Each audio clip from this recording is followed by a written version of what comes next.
There's an article on the Prophecy Newswatch website, and I will link the article in the description box below.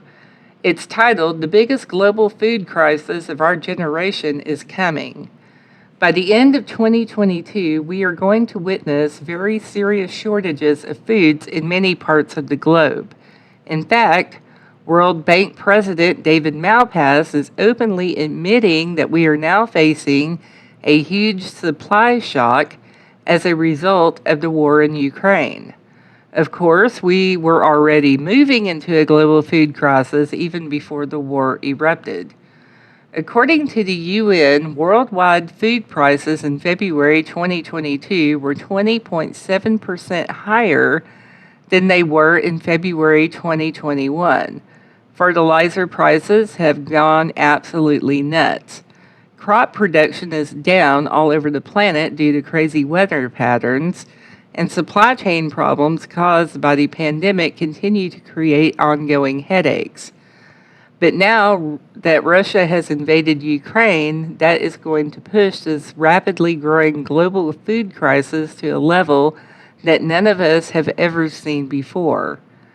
Under normal conditions, Ukraine exports tremendous amounts of food and is considered to be one of the most important bread baskets on the entire planet.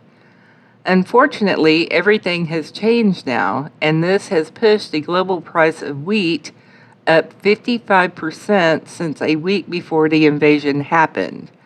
Ukrainian farmers have been forced to neglect their fields as millions flee, fight, or try to stay alive.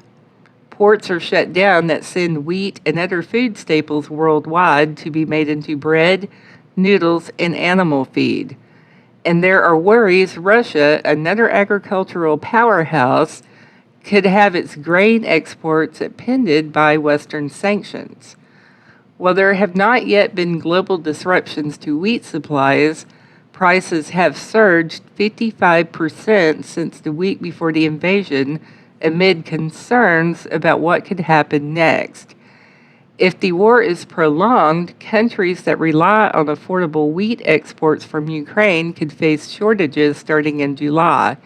International Grains Council Director Arnaud Petit told the Associated Press. I really don't like that shortages starting in July part. It definitely sounds rather ominous.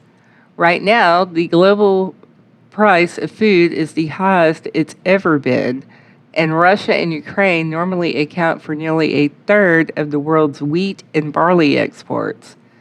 Now that exports from Russia will be greatly reduced and exports from Ukraine will be virtually non existent, some countries will almost immediately be facing extreme stress.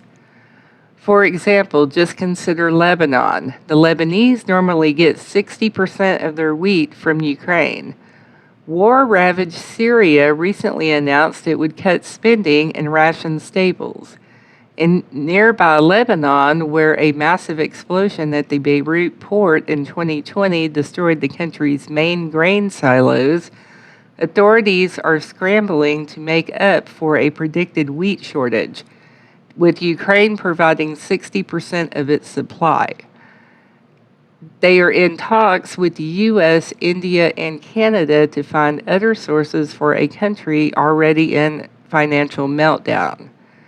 Very high food prices caused riots all over the Middle East in 2011, and now we are moving into a food crisis that will be far greater than anything we experienced back then. Things are going to be very challenging in Europe as well because Ukraine normally provides almost 60% of corn that Europeans use. Ukraine supplies the EU with just under 60% of its corn and nearly half of a key component in grains needed to feed livestock. Meanwhile, crops all over the world are in surprisingly poor shape because weather conditions have been so strange. Earlier today, I was stunned that it is being projected that China's winter wheat crop could be the worst in history.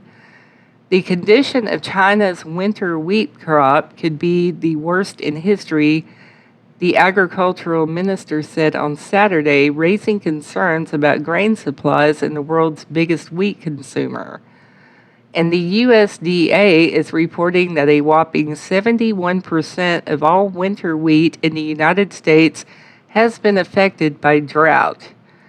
A limited supply of soft white wheat, the primary type of wheat grown in the inland Northwest, has helped lead to a six-year low for wheat exports from the United States. That's according to the USDA wheat report for February. The report also states that 71% of U.S. winter wheat is being hit by drought in 2022. We struggle to feed the entire world even in the best of years, and it's definitely not going to be one of those best years. Another factor that is going to drive up the cost of food is soaring energy prices. Gas prices seem to be rising almost daily.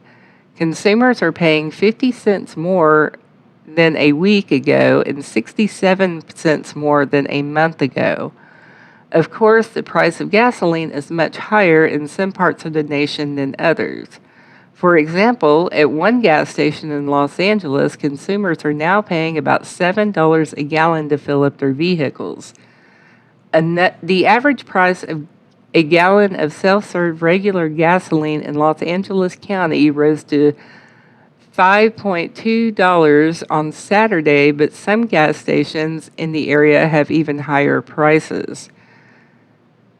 The Shell gas station located at Olympic Boulevard and Fairfax Avenue in Mid-City was advertising regular unleaded at $6.99 a gallon. The price for premium was listed at $7.29 a gallon. I suppose that I should stop warning about $7 a gallon for gasoline because it's already here. So many of the things that I have warned about have already happened, and things are only going to get worse from here. In fact, I think that it won't be too long before some Americans are paying $10 for a gallon of gasoline. What do you think that will do to our economy? This war is going to end up deeply affecting every man, woman, and child on the entire planet. If you are waiting for things to return to normal, you can stop waiting because a perfect storm has arrived and things are definitely not going to be normal for the foreseeable future. Let's go to church. Revelation 6, 5-6 refers to the black horse of the apocalypse. And it states, "When the Lamb opened the third seal, I heard the third living creature say, 'Come.' I looked, and before me was a black horse. Its rider was holding a pair of scales in his hand. Then I heard what sounded like a voice among the four living creatures saying, 2 pounds of wheat for a day's wages, and 6 pounds of barley for a day's wages, and do not damage the oil and the wine." The rider is carrying a pair of scales in his hand and seems to refer to a famine that will wipe out wheat and barley supplies and spare oil and wine reserves. Some scholars attribute this famine to the wars that occurred before it. So if we go back to the article that I just read, it states, while there have not yet been global disruptions to wheat supplies, prices have surged 55% since a week before the invasion amid concerns about what could happen next. If the war is prolonged, countries that rely on affordable wheat exports from the Ukraine could face shortages starting in July.